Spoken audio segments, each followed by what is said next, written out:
Hi guys, welcome to my channel reading lovers. I hope you are working hard. चलिए अब हम अपना अलग टॉपिक स्टार्ट करते हैं, नेक्स्ट लेवल का। लेकिन इससे पहले अगर आपने अभी तक हमारे चैनल्स को सब्सक्राइब नहीं किया है तो ज़रूर कर लें, ताकि आपको हमारे आने वाली वीडियो की नोटिफिकेशन मिलती रहे। या फिर अगर आप हमारे और वीडियोस देखना चाहते हैं तो हमारे चैनल्स की प्लेलिस्ट में जाके भी देख सकते हैं। So let us start. Distributive pronounce, इसका हमने पहले जो फर्स्ट पार्ट था वो डिस्कस किया था, पर्सनल प्रोनाउन वाला। इसमें हमारा जो पर्सनल प्रोनाउन है we discuss in details. Now we move to second, distributive pronouns. वो प्रोनाउंस जो we have already discussed but we recall it. जो प्रोनाउंस हम दो या दो से अधिक व्यक्तियों और वस्तुओं में से एक को अलग सूचित करने के लिए यूज़ होता है या प्रयुक्त होता है। मीन्स इसकी जो डेफिनेशंस हैं, distributive pronounce that distribute other one another, that is each, either, neither, और इन्हें हमेशा सिंगुलर माना जाता है। This point is very important कि जो ये वर्ड होते हैं ये सिंगुलर फॉर्म में आते हैं या प्लूरल, इनको ऑलवेज सिंगुलर माना जाता है। और इनके साथ जो सिंगुलर होते हैं उनके साथ सिंगुलर वर्ब का ही यूज़ होता है। जैसे फर्स्ट वन में है, जब ईच और आइदर और नाइदर का जो यूज़ होता है वो सिंगुलर नाउन के पहले होता है और इसे डिस्ट्रीब्यूटिव एडजेक्टिव कहा जाता है। कई बार ये भी पूछ लिया जाता है आपके सेंटेंस में, जैसे कॉमन एरर है उसमें एक एरर दे दिया जाएगा और उसमें आपका डिस्ट्रीब्यूटिव प्रोनाउन की जगह डिस्ट्रीब्यूटिव एडजेक्टिव दे दिया जाएगा और आपको वो रिकॉग्नाइज करना होगा। आप उसको तभी रिकॉग्नाइज कर पाएंगे जब आपको ये पता होगा कि जो ईच और आइदर और नाइदर हैं वो सिंगुलर नाउन के पहले आएगा। तो ये आगे देख लेते हैं डिस्ट्रीब्यूटिव प्रोनाउंस और डिस्ट्रीब्यूटिव एडजेक्टिव में जो क्या डिफरेंस है। तो इसे हम अच्छे से डिटेल्स में पढ़ेंगे। तो इसमें क्या है, जो डिस्ट्रीब्यूटिव प्रोनाउन और डिस्ट्रीब्यूटिव एडजेक्टिव, जैसे each of the boys won a prize, each boy won a prize, means इसमें क्या डिफरेंस है। ईच ऑफ द बॉयज, यहाँ पर जो बॉय है दैट इज़ प्लूरल फॉर्म में है, एंड ईच बॉय ये इसका डिफरेंस है। ईच बॉय ये सिंगुलर फॉर्म में है, क्योंकि जो एडजेक्टिव है ये आपकी एक पहचान होगी कि जो नाउन होगा आपका, जैसे यहाँ पर बॉय है वो सिंगुलर फॉर्म में होगा। जैसे सेकेंड वन में है, neither of the charges is just and neither statement is true.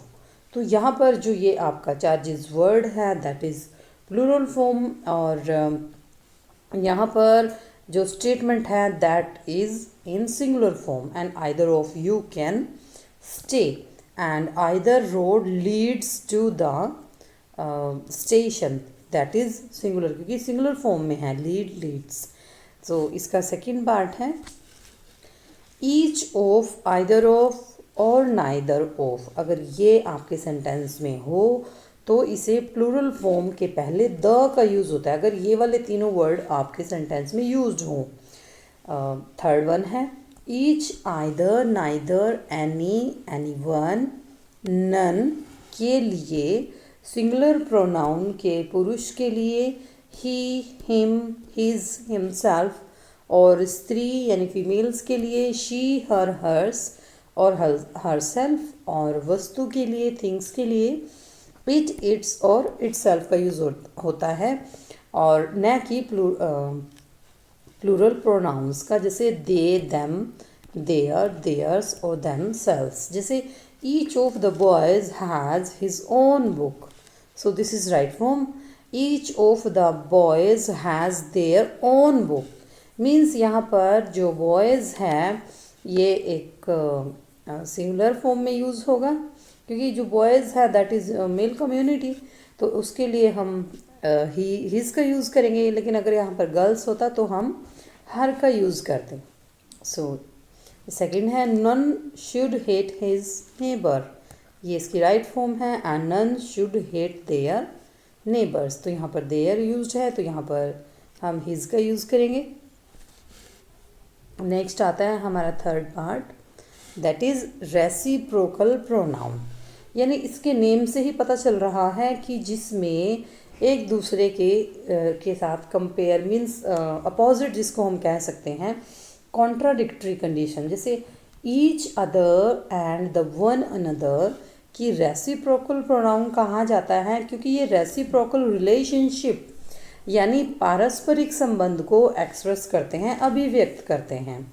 So first rule है इसमें, ईच अदर का प्रयोग दो व्यक्तियों या वस्तुओं के लिए होता है, क्योंकि ईच या वन अनदर, और जबकि वन अनदर का यूज़ दो या दो से अधिक व्यक्तियों या वस्तुओं के लिए यूज़ होता है। This rule is very important, क्योंकि कई बार हम कंफ्यूज हो जाते हैं कि ईच अदर किसके लिए यूज़ होता है। ईच अदर दो व्यक्तियों या वस्तुओं के लिए, यानी इसमें दो व्यक्ति या वस्तुएं होती हैं, और जबकि वन अनदर दो से अधिक, ठीक है। और ये पारस्परिक संबंध को बताने के लिए यूज होते हैं, प्रयुक्त होते हैं। जैसे the two girls love each other, यानी दो लड़कियां एक दूसरे से प्यार करती हैं। And we all love one another, इसमें वी में बहुत सारे आ गए हैं, तो हम एक दूसरे से प्यार करते हैं, तो ये दोनों ही इसकी राइट फॉर्म है। नेक्स्ट आता है इसका, लेट मी अटेंशन दिस, जो ये अपनी मॉडर्न इंग्लिश है, तो इसमें क्या यूज़ होता है, जो ईच अदर और वन अनदर के यूज़ में वैसे कोई अंतर नहीं रह गया आजकल। जो ये मॉडर्न इंग्लिश है अपनी, उसमें ईच अदर और वन अनदर एक दूसरे के अपोजिट यूज़ हो जाता है। जैसे पर जो अपनी समझ है हमारी, जो ईच अदर है और वन अनदर का यूज़ दो या दो से अधिक व्यक्तियों के लिए ही करें तो ज़्यादा बेहतर है, ठीक है। क्योंकि जो आपका बेसिक रूल है आप उसी के अकॉर्डिंग चलिए। ये यहाँ पर ये कहा गया है कि अगर आप स्पीकिंग फॉर्म में यूज़ करते हैं तो then there is no difference in these two, लेकिन अगर आप ग्रामेटिकल पॉइंट ऑफ व्यू से देखें तो आप ये रूल ज़रूर फॉलो करें। नेक्स्ट में है, जैसे फर्स्ट वन, ईच अदर और वन अनदर का जो यूज़ है सब्जेक्ट के रूप में नहीं होता है, यानी ऑलवेज इसको सब्जेक्ट के रूप में नहीं यूज़ किया जाता है। जैसे यहाँ पे एक सेंटेंस है, each other are ready to go there, ये कभी भी आपका सब्जेक्ट नहीं होगा, यही आपका एरर है। They are ready to go there, they are ready to go there. और थर्ड में है, one another were ready to come here, क्योंकि कभी भी इस तरह से कोई सेंटेंस नहीं देखा गया है कि ये कभी भी हमारे ये दोनों वर्ड्स जो हैं वो सेंटेंसेस में यूज़ नहीं होते हैं। They were ready to come here, तो ये इस तरह से बनेगा। इसका कॉमन एरर क्या बनेगा कि इसमें ये जो है वो सब्जेक्ट फॉर्म में दिए गए हैं। जैसे इसकी जो डिटेल्स है वो देख लीजिए। आपने देखा कि एग्जाम्पल नंबर 1 और नंबर 3 में जो ईच अदर और वन अनदर का जो यूज़ है वो सब्जेक्ट के रूप में किया गया है, जो गलत है। और ईच अदर और वन अनदर के बदले ऐसे हमें प्रोनाउंस का यूज़ करना चाहिए जो सेंटेंस के अर्थ को सुस्पष्ट कर सके। मीन्स मेन बात यहाँ पर क्या कही गई है कि जो सेंटेंस की जो कॉमन सेंस है उसको बनाए रखिए। सो इसलिए दे का यूज़ ही यहाँ पर होगा। थर्ड में है, ईच अदर और वन अनदर का प्रयोग वर्ब या प्रपोजिशन के ऑब्जेक्ट के रूप में होता है। जैसे you and he help each other, तो ये बिल्कुल राइट फॉर्म है, ये ऑलवेज देखने को मिलता है। All the members of the family call with one another, ठीक है। तो ये इसकी वाक्य की बिल्कुल सेंस को बना रहा है, यानी इसका अर्थ स्पष्ट करता है। जैसे जो ऊपर जो हमारे सेंटेंसेस गिवन हैं, फर्स्ट में हेल्प जो है वो ऑब्जेक्ट के रूप में ईच अदर का यूज़ हुआ है, और जो सेकंड सेंटेंस है विद, उसमें प्रपोजिशन के ऑब्जेक्ट के रूप में भी आपके वन अनदर का यूज़ हुआ है। तो कई बार ये भी पूछ लेते हैं कि जो वन अनदर है वो किस फॉर्म में यूज़ हुआ है, आपके सब्जेक्ट में है, वर्ब में है, तो इस तरह ही आपको याद रखना चाहिए। फिर है fourth one, reflexive pronoun. Reflexive means वे प्रोनाउन जिनके अंत में, इसको याद रखना बेहद आसान होता है क्योंकि जी इसके लास्ट में सेल्फ या सेल्स वर्ड जुड़े रहते हैं, जिसे रिफ्लेक्सिव प्रोनाउन कहते हैं। इनका प्रयोग हमें अपने आप को के अर्थ में होता है तो इसे सेल्फ प्रोनाउंस भी कहा जाता है, जैसे myself, ourselves, yourself, yourselves, himself, herself, itself और देम सेल्फ्स।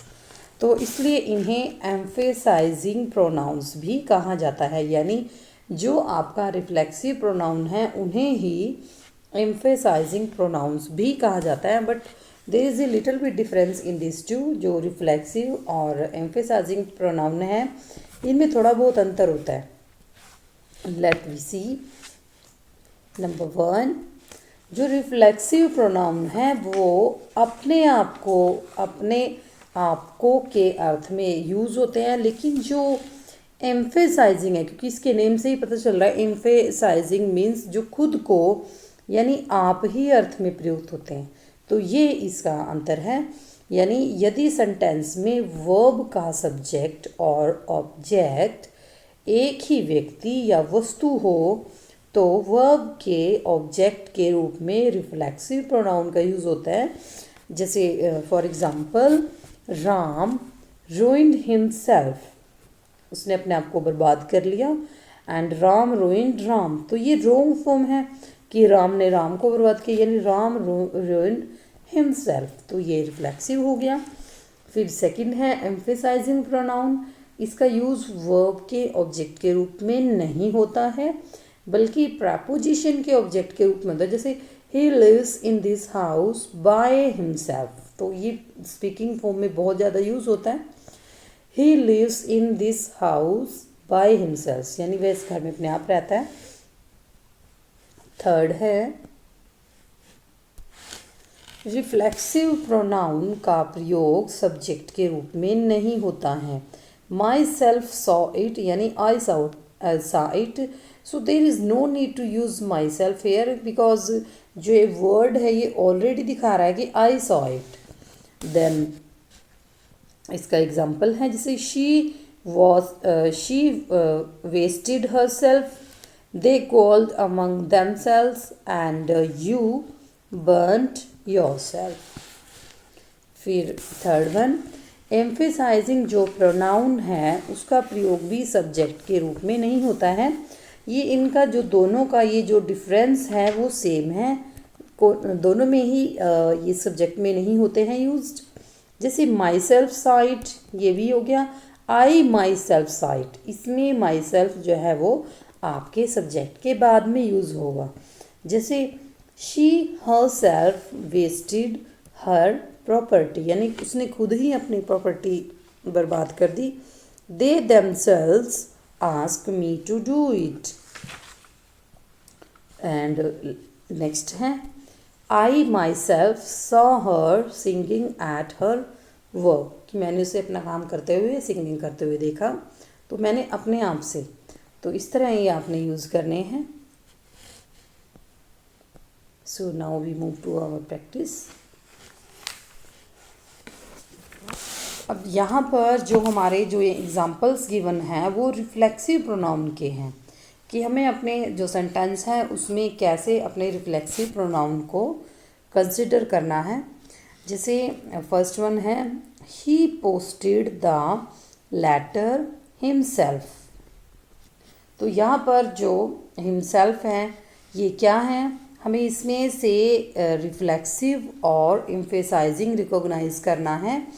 तो जो अभी हमने डिस्कस किया था कि जो वाक्य के एंड में होता है वो क्या होता है, रिफ्लेक्सिव। जो रिफ्लेक्सिव है उसे हम आर से डिनोट करेंगे और जो एम्फेसाइज होगा उसे हम ई से डिनोट करेंगे। तो ये रिफ्लेक्सिव है। Second, I love only my self, ये भी सेम ही है क्योंकि इसमें एंड में आया है, तो ये आपका रिफ्लेक्सिव हो गया है। The town itself is not very large, तो जो ये वर्ड है इट्सेल्फ ये आपके सब्जेक्ट के बाद आया है, तो ये आपका एम्फेसाइजिंग प्रोनाउन है। नेक्स्ट है, वी ब्लेम आवर सेल्फ, तो ये आपका रिफ्लेक्सिव प्रोनाउन है। फिर आपका fifth one, you should control yourselves, तुम्हें अपने आप पर काबू रखना चाहिए, तो ये आपका रिफ्लेक्सिव प्रोनाउन है। She herself was present there, ये एम्फेसाइजिंग मीन्स इनको याद रखने का सबसे बेस्ट तरीका क्या है कि जो एम्फेसाइजिंग होता है वो सब्जेक्ट के तुरंत बाद आता है और जो आपका रिफ्लेक्सिव होता है वो आपके वाक्य के एंड में आता है। नेक्स्ट है they themselves knew it all the time. तो जो सेवन्थ है आपका ये एम्फेसाइजिंग प्रोनाउन है। Then eighth the poor widower poisoned himself, जो पुअर विडोअर है उसने पॉइजन्ड हिमसेल्फ, तो ये है आपका रिफ्लेक्सिव क्योंकि इसमें एंड में आया है।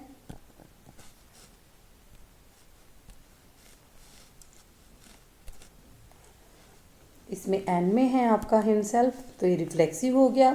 The women have hurt themselves, तो ये भी आपका रिफ्लेक्सिव प्रोनाउन है।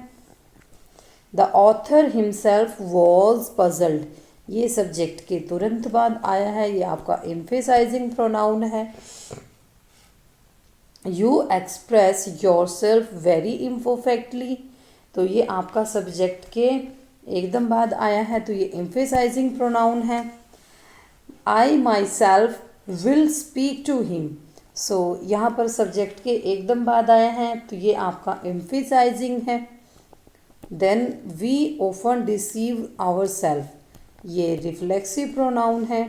He was sitting by himself, अभी ये बाय वाला रूल हमने यूज़ किया था, अभी डिस्कस किया था, तो ये कौन सा होगा आपका, ये आपका एम्फेसाइजिंग होगा क्योंकि बाय ये प्रेपोजिशन का ऑब्जेक्ट है यहाँ पर बाय हिमसेल्फ। एंड ये ज़रूरी नहीं है कि ये आपका एंड में है तो ये रिफ्लेक्सिव ही होगा। आप अपने सेंटेंस को कंसिडर करिए कि ये कौन सा रूल है यहाँ पर। जैसे इसमें 14 में आया है ये प्रेपोजिशन का ऑब्जेक्ट है तो ये आपका एम्फेसाइजिंग प्रोनाउन होगा ना कि reflexive pronoun.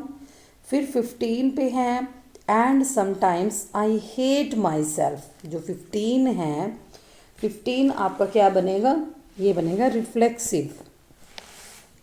You have landed yourself in difficulties, तो 16 आपका रिफ्लेक्सिव प्रोनाउन है।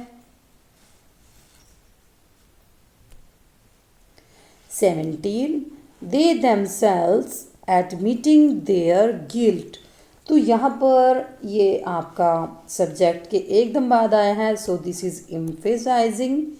We seldom see ourselves as others see us, तो यहाँ पर 18 में आपका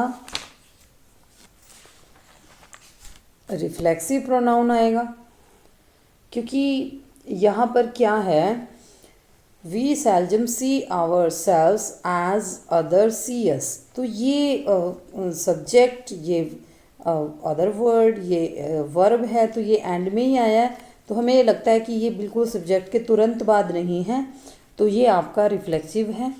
द प्रिजनर हैंग्ड हिमसेल्फ, तो 19 में आपका रिफ्लेक्सिव प्रोनाउन आएगा। You are starving yourself, तो ये भी आपका रिफ्लेक्सिव प्रोनाउन ही होगा। मीन्स इन दोनों में मेन डिफरेंस ये है कि रिफ्लेक्सिव प्रोनाउन जो है वो आपके सेंटेंस के एंड में यूज़ होगा जैसे सब्जेक्ट वर्ब उससे बाद, और जो एम्फेसाइजिंग है वो आपका सब्जेक्ट के तुरंत बाद यूज़ होता है, तो ये इसकी पहचान होती है। आई hope you have understood all the rules, so thank you so much.